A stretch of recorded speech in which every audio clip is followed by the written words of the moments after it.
ధర్మస్థల తవ్వకాల్లో ఎన్నో కొత్త అప్డేట్స్ వచ్చాయి. గ్రౌండ్ పెనిట్రేషన్ రాడార్ డ్రోన్స్ ను రంగంలో దింపి భూమికి 80 అడుగుల లోతు వరకు స్కానింగ్ చేస్తున్నారు. గ్రౌండ్ పెనిట్రేషన్ రాడార్ అంటే ఇవి డ్రోన్స్ లాగా ఉంటాయి. ఇవి సర్టన్ హైట్ లో డ్రోన్స్ లాగా ఎగిరి భూమిని స్కాన్ చేస్తాయి. Same anti missile defence system లాగానే ఇది చాలా హై ఫ్రీక్వెన్సీ ఉన్న వేవ్స్ ను భూమి లోపలకు పంపుతాయి. ఈ వేవ్స్ అనేవి ఒకవేళ భూమి కింద పూడ్చి ఉన్న ఎముకలకు తగిలితే ఈ వేవ్స్ బౌన్స్ బ్యాక్ అవుతాయి, అంటే వెనక్కి వస్తాయి. ఈ డ్రోన్స్ తో ఇంటిగ్రేట్ అయిన కంప్యూటర్ ప్రాసెసర్ ఏ లొకేషన్ లో ఎంత డీప్ లో ఎముకలు ఉన్నాయి అనే ఖచ్చితమైన ఇన్ఫర్మేషన్ ఇస్తుంది అన్నమాట. ఈ వీడియోలో చూడండి, ఇది స్పాట్ నంబర్ 13. ఇప్పటి వరకు 12 స్పాట్స్ లో తవ్వకాలు పూర్తయ్యాయి. నిన్న ఈ రోజు స్పాట్ నంబర్ 13 లో తవ్వకాలు జరుగుతున్నాయి. స్పాట్ నంబర్ 13 ఎందుకని ఇంపార్టెంట్ అంటే అన్నోన్ మ్యాన్ అంటే విజిల్ బ్లోవర్ మొదటి నుండి స్పాట్ నంబర్ 13 లోనే మాస్ బరియల్స్ జరిగాయి అని చెప్పుకొచ్చారు. అన్నోన్ మ్యాన్ క్లెయిమ్ చేస్తున్నట్లు ఇక్కడ 10 కంటే ఎక్కువ శవాలు దొరకాల్సి ఉంది, కానీ ఇప్పటి వరకు ఏమీ దొరకలేదు. ఈ స్పాట్ చూడండి, ఇక్కడ కొద్ది రోజుల ముందు ట్రాన్స్ఫార్మర్ పోల్ ను నాటారంట. ట్రాన్స్ఫార్మర్ పోల్ ను నాటడానికి 8 అడుగుల వరకు తవ్వకాలు చేశారంట. ట్రాన్స్ఫార్మర్ కోసం తవ్వకాలు మేబీ ఎముకలను తీసివేయడానికి లేదా కింద ఉన్న ఎముకలను మాయం చేయడానికే చేశారా అనేది తెలియదు. గ్రౌండ్ పెనిట్రేషన్ రాడార్స్ ను ప్రవేశపెట్టాలి అని చెప్పి ధర్మస్థలలో 2003లో అనుమానాస్పదంగా చనిపోయిన అనన్య భట్ గారి తల్లి గారు సుజాత భట్ గారు ఎప్పటి నుండో డిమాండ్ చేస్తున్నారు. ఒకప్పుడు Sujatha Bhat central bureau of investigation లో పనిచేశారు. సిబిఐ లో పనిచేసిన ఒక ఆవిడి కూతురికే అక్కడ సేఫ్టీ లేదంటే సిచ్యువేషన్ ఏ రేంజ్ లో ఉంటుందో మీరే ఊహించుకోండి. 12 స్పాట్స్ లో తవ్వకాలు కంప్లీట్ చేసి లాస్ట్ స్పాట్ లో ఈ జిపిఆర్ ను ఎందుకని ఇంత లేట్ గా తీసుకొచ్చారు అని చాలా మంది అనుమానపడుతున్నారు. స్పాట్ నంబర్ 1 నుండే దీన్ని తీసుకొచ్చి ఉంటే ఇంకా ఎన్నో ఎముకలు దొరికి ఉండేవి కదా అని చాలా మంది భావిస్తున్నారు. కొద్ది రోజుల ముందు 50 నుండి 60 మంది ధర్మస్థల లోకల్స్ కన్నడ యూట్యూబర్స్ ను కొట్టారంట. ధర్మస్థల పేరును చెడగొడుతూ ప్రచారాలు చేస్తున్నారు అని చెప్పి కెమెరాస్ ను కూడా విరగొట్టారంట. కొంతమంది లోకల్స్ అయితే పోలీసులను సైతం అడ్డుకున్నారంట. ఈ లోకల్స్ లో చాలా మంది టెంపుల్ అడ్మినిస్ట్రేషన్ కు చెందిన వారే ఉన్నారంట. పోలీసులను అడ్డుకున్న వారిని అరెస్ట్ చేయడం జరిగింది. వాళ్ళందరూ ఇంటరిమ్ బెయిల్ లో బయటకు రావడం కూడా జరిగింది. కుడ్ల ర్యాంపేజ్ ఛానల్ కు చెందిన అజయ్ పైన, యునైటెడ్ మీడియాకు చెందిన అభిషేక్ పైన, ఒక కెమెరా మ్యాన్ పైన దాడి జరిగింది. The national human rights commission యొక్క నలుగురితో కూడిన ఒక టీం కూడా రంగంలో దిగింది. వీళ్ళు సపరేట్ గా ఎంక్వైరీ చేస్తున్నారు. వీళ్ళు బెల్తన్గడి పోలీస్ స్టేషన్ కు, టెంపుల్ ప్రెమిసెస్ కు, ఎస్ఐటి ఆఫీస్ కు, పంచాయత్ ఆఫీస్ కు వెళ్లి మిస్సింగ్ కేసు యొక్క రికార్డ్స్ ను కలెక్ట్ చేస్తున్నారు. మాజీ శానిటేషన్ వర్కర్స్ ఇంటింటికి వెళ్లి వారి యొక్క స్టేట్మెంట్స్ ను తీసుకుంటున్నారు, రికార్డ్ చేస్తున్నారు. గ్రామ పంచాయత్ ఆఫీస్ కు వెళ్లి ఎక్కడెక్కడ శవాలను పాతి పెట్టారు అని అఫీషియల్ రికార్డ్స్ ను తీసుకుంటున్నారు. ఈ హ్యూమన్ రైట్స్ బ్యాచ్ పని ట్రాన్స్పరెంట్ గా ఇన్వెస్టిగేషన్ జరుగుతుందా లేదా, అకౌంటబిలిటీ ఉందా లేదా, ఎముకల కరెక్ట్ గా ల్యాబ్స్ కు పంపుతున్నారా లేదా, ఎవరే గాని అన్నోన్ మ్యాన్ పైన ఒత్తిడి పెట్టకుండా చూసుకోవడమే వీరి యొక్క బాధ్యత. ఈ human rights team soil samples ను కూడా కలెక్ట్ చేస్తోంది. వీళ్ళు సపరేట్ గా ఎంక్వైరీ చేస్తున్నారు. ఇప్పటి వరకు హిటాచీతో తవ్వకాలు చేశారు, జేసీబీతో తవ్వకాలు చేశారు. ఇప్పుడు మళ్ళీ గ్రౌండ్ పెనిట్రేషన్ రాడార్ డ్రోన్స్ ద్వారా తవ్వకాలు స్కానింగ్ చేస్తున్నారు. ఇప్పటి వరకు దొరికిన 114 ఎముకలను, ఒక పుర్రెను ఫోరెన్సిక్ ల్యాబ్ కు పంపి టెస్టింగ్ చేస్తున్నారు. కేస్ అడ్వాన్స్ స్టేజ్ కు వెళ్ళిందా అంటే ఇంకా వెళ్ళలేదు, ఇంకా ప్రాథమిక దశలోనే ఉంది. ఈ ఎముకలను డిఎన్ఏ టెస్ట్ చేయాలి, దాన్ని మ్యాచ్ చేయాలి, పెద్ద తతంగమే ఉంది. దృశ్యం 2 మూవీ లాగా లాస్ట్ మూమెంట్ లో ఎవరైనా హాస్పిటల్లో ఉన్న ఎముకలను తారుమారు చేశారా, మొత్తం ఎఫర్ట్ వేస్ట్ అయిపోతుంది. నెక్స్ట్ ఏంటి అంటే, ఉదాహరణకు అనన్య భట్ గారి కేసే తీసుకుందాం. అనన్య భట్ తల్లి సుజాత భట్ డిఎన్ఏ హాస్పిటల్ అధికారుల దగ్గర, ఫోరెన్సిక్ ఎక్స్పర్ట్స్ దగ్గర ఆల్రెడీ ఉంది. ఇప్పుడు తవ్వకాల్లో దొరికిన 114 ఎముకల్లో ఏదో ఒక ఎముక ఒకవేళ సుజాత భట్ డిఎన్ఏతో మ్యాచ్ అయితే మాత్రమే అనన్య భట్ పైన లైంగికంగా దాడి చేసి చంపారనే నిర్ధారణ వస్తుంది. అనన్య భట్ ను ధర్మస్థల ఆలయ ప్రాంగణం నుండి ఎత్తుకుపోయింది నిజమే అనేది తెలుస్తుంది. దాని తర్వాతే సిట్ అధికారులు కేసును అటువైపు నుండి నరుక్కొస్తారు అన్నమాట. ఒకవేళ చచ్చిపోయిన శవాల ఎముకల డిఎన్ఏ ఇప్పుడు బ్రతికున్న సుజాత భట్ గారు, సౌజన్య తల్లి గారు లేదా సునీత అని 1986 లో మిస్ అయ్యారు, ఆవిడ చెల్లెలు ఇంద్రాని ఉంది, ఆమె డిఎన్ఏతో మ్యాచ్ అయితే మాత్రమే కేసు అనేది ప్రోగ్రెస్ అవుతుంది. ఒకవేళ మ్యాచ్ కాలేదు అంటే హెన్స్ అనన్య భట్ ను ఎవరూ చంపలేదు, ఈవిడ ఎక్కడో మిస్ అయింది లేదా లేచిపోయింది అని కేసును కొట్టిపారేస్తారు.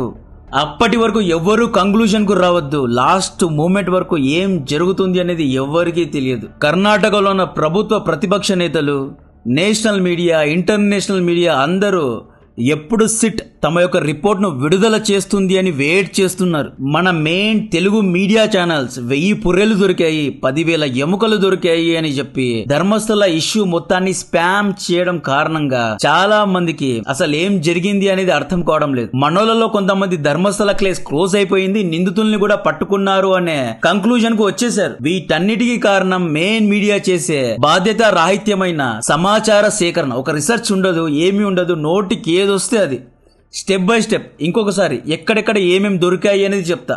అన్నోన్ మ్యాన్ టోటల్గా 13 స్పాట్స్లో స్కెల్టన్ రిమైన్స్ ఉన్నాయి అని చెప్పారు. స్పాట్ నెంబర్ 1 to 5 లో ఏమీ దొరకలేదు. ఒక రెడ్ శారీ ముక్క, పాన్ కార్డ్, అడ్రస్ ప్రూఫ్ దొరికాయి. అవి కూడా ఎవరివో దొరికాయి, కేసుకు సంబంధించిన వారివి కావు. స్పాట్ నెంబర్ 6 లో 25 బోన్స్ దొరికాయి. పుర్రె దొరకలేదు, ఎముకలు మాత్రమే దొరికాయి. అయితే మొదట్లో ఇవి మగవారి ఎముకలు అన్నారు. అయితే వీటిని ల్యాబ్స్ కు పంపి టెస్టింగ్ చేస్తున్నారు. స్పాట్ నంబర్ 6 తర్వాత ఏమైంది అంటే, సిర్సి ఇన్స్పెక్టర్ అయిన సిట్ టీమ్ లో ఉన్న మంజునాథ గౌడ అనే వ్యక్తి అన్నోన్ మ్యాన్ ను బెదిరించాడు, డబ్బులు ఇస్తాను, కేసు నుండి వెనక్కి వెళ్లిపో అని చెప్పాడు అన్నట్లు కొన్ని ఆరోపణలు వచ్చాయి. అన్నోన్ మ్యాన్ లాయర్ కూడా ఒక అఫీషియల్ మెయిల్ పెట్టి సిట్ హెడ్ అయిన ప్రణవ్ మోహంతి గారిని హెచ్చరించారు. ఇలా మీ అధికారే ఒత్తిడి పెడుతున్నారు, ఇది కరెక్ట్ కాదని చెప్పారు. అయితే ఈ రోజు మంజునాథ గౌడ స్పాట్ నంబర్ 13 లోనే ఉన్నారు. ఒకటి, అన్నోన్ మ్యాన్ తప్పు చెబుతున్నారా, లేదా మంజునాథ గౌడ తప్పు చెబుతున్నారా, లేదా వీరందరూ కలిసి కాంప్రమైజ్ అయిపోయారు? మీరేమన్నారు? స్పాట్ నంబర్ 6 తర్వాత ఏమన్నారు? మంజునాథ గౌడ అనే వ్యక్తి అన్నోన్ మ్యాన్ ను బెదిరించాడు అని ఎవరన్నారు? అన్నోన్ మ్యాన్ యొక్క లాయరే చెప్పింది. ఇప్పుడేమైంది? ఆ మంజునాథ గౌడ పైన ఎటువంటి యాక్షన్ తీసుకోకపోగా మంజునాథ గౌడ స్పాట్ నంబర్ 13 లో, అంటే కేసులో ఈయన ఇప్పటికీ లైవ్ గా ఉన్నారు. కేసు విచారణలో one of the member Manjunatha Gowda అన్నమాట. ఈ విధంగా ఈ ఇన్వెస్టిగేషన్ లో ఎవరికి క్లారిటీ లేదు అనేది క్లియర్ గా కనిపిస్తోంది. స్పాట్ నంబర్ 7 to 9 లో ఎటువంటి హ్యూమన్ రిమైన్స్ దొరకలేదు. ఇక్కడ కొంతమందికి వస్తున్న డౌట్ ఏంటి అంటే, 13 లొకేషన్స్ ను మార్క్ చేసి ఉండవచ్చు. రాత్రికి రాత్రే ఆ ప్లేసెస్ లో సిట్ తవ్వకాలు చేయడానికి ముందే ఎవరైనా తవ్వకాలు చేసి ఆ హ్యూమన్ రిమైన్స్ ను, స్కెల్టన్ రిమైన్స్ ను తారుమారు చేసి ఉండవచ్చు, లేదా మాయం చేసి ఉండవచ్చు అని కొంతమంది భావిస్తున్నారు. టోటల్ 400 శవాలు పూడ్చిపెట్టారు అనే ఆరోపణ. అయితే ఇప్పటి వరకు ప్రాపర్ గా ఫుల్ స్కెల్టన్ ఎక్కడా దొరకలేదండి. అంటే ఫుల్ బాడీ స్కెల్టన్ ఎక్కడా దొరకలేదు. పార్ట్స్ మాత్రమే దొరుకుతున్నాయి. అక్కడ ఉన్న ప్రెస్ వారిని కొట్టడానికి 50 నుండి 60 మంది వచ్చారంట. బ్యాక్గ్రౌండ్ లో ఇంకెంత మంది పని చేస్తున్నారు అనేది మీ ఊహకే వదిలేస్తున్నా. స్పాట్ నంబర్ 10, 11 ఈ 3 స్పాట్స్ లో ఒక పుర్రె, 100 ఎముకలు దొరికాయి. స్పాట్ నంబర్ 12 లో ఏమీ దొరకలేదు. స్పాట్ నంబర్ 13 లో ప్రస్తుతం తవ్వకాలు జరుగుతున్నాయి. ఇక్కడే గ్రౌండ్ పెనిట్రేషన్ రాడార్స్ ను, డ్రోన్స్ ను రంగంలో దింపారు. ఈ వీడియో రిలీజ్ అయిన తర్వాత ఏమైనా దొరికితే కమెంట్ చేయండి. ఫైనల్లీ 13 స్పాట్స్ లో ఫుల్ బాడీ స్కెలెటన్ ఎక్కడా దొరకలేదు. పార్ట్స్ గా బోన్స్ కనిపించాయి. Forensic test full body skeleton కు చేయడం చాలా ఈజీ. ఫుల్ బాడీ స్కెల్టన్ ద్వారా ఫోరెన్సిక్ ఎక్స్పర్ట్స్ చాలా ఈజీగా ఈ వీడియోను ఎలా చంపారు, పాథాలజీస్ ను, ట్రోమాను ఈజీగా సరిగ్గా అనలైజ్ చేయగలరు. Full body DNA testing and matching చాలా ఈజీ. కానీ ఈ తవ్వకాల్లో భాగాలు పార్ట్స్ మాత్రమే దొరికాయి కాబట్టి ఎముకల భాగాలతో ఫోరెన్సిక్ టెస్ట్ యొక్క అంబిగ్విటీ కష్టమవుతుంది. ఒకవేళ ఒక బోన్ ఒక వ్యక్తిది, ఇంకొక బోన్ ఇంకొక వ్యక్తి అయి ఉంటే వీళ్ళు టెస్టింగ్ చేయడానికి చాలా టైం తీసుకోవచ్చు. మేబీ కావాలనే ఎవరైనా ఈ బోన్స్ ను స్కాటర్ చేశారా, ఫుల్ స్కెలిటన్ ఎవరికి దొరకకుండా జాగ్రత్త పడ్డారా అనేది కూడా ఎవరికీ తెలియదు. ఈ కేసు డిఫరెంట్ గా మలుపులు తిరుగుతోంది. 1986 లో ధర్మస్థలలో తప్పిపోయిన సునీత గారి చెల్లెలు ఇంద్రావతి గారు రంగంలో దిగి మళ్ళీ ఈ కేసును రీఓపెన్ చేయండి అని ఎఫ్ఐఆర్ ను లాడ్జ్ చేయడం జరిగింది. ఈ విధంగా కొత్త ఎఫ్ఐఆర్ రిజిస్టర్ అవుతున్నాయి. సో చాలా హీటెడ్ గా కర్ణాటక అసెంబ్లీలో కూడా డిస్కషన్స్ జరుగుతున్నాయి. బీజేపీ పార్టీ నాయకులు ఏమంటున్నారు అంటే, లెఫ్ట్ పార్టీల యొక్క ప్రెషర్ కారణంగానే కాంగ్రెస్ పార్టీ ఈ కేసును ఓపెన్ చేసింది, ఎటువంటి ఆధారాలు లేకుండానే తవ్వకాలు చేస్తున్నారు, ఈ కేసు ఒక కొలిక్కి రావడం లేదు, ఇకనైనా దీన్ని స్టాప్ చేయండి, ధర్మస్థల దేవాలయం యొక్క పేరును చెడగొట్టొద్దు అని డిమాండ్ చేస్తున్నారు. దీనికి కాంగ్రెస్ పార్టీ నాయకులు, హోమ్ మినిస్టర్ వీళ్ళందరూ ఏమంటున్నారు అంటే, మేము ఎవ్వరి ఒత్తిడికి లోనవ్వకుండా ఇండిపెండెంట్ గానే ఈ కేసును ఓపెన్ చేశాము, సిట్ ను కూర్చోబెట్టాము, సిట్ రిపోర్ట్ వచ్చిన తర్వాతే ఏదైనా చేయగలము, కేసును ఓపెన్ లో ఉంచాలా లేదా క్లోజ్ చేయాలా అనేది సిట్ రిపోర్ట్ తర్వాతే చెప్పగలము అని ఖరాఖండిగా చెప్పడం జరిగింది. ఈ విధంగా ధర్మస్థల ఇష్యూ బెంగళూరు విధాన్ సౌధ వరకు వెళ్ళింది.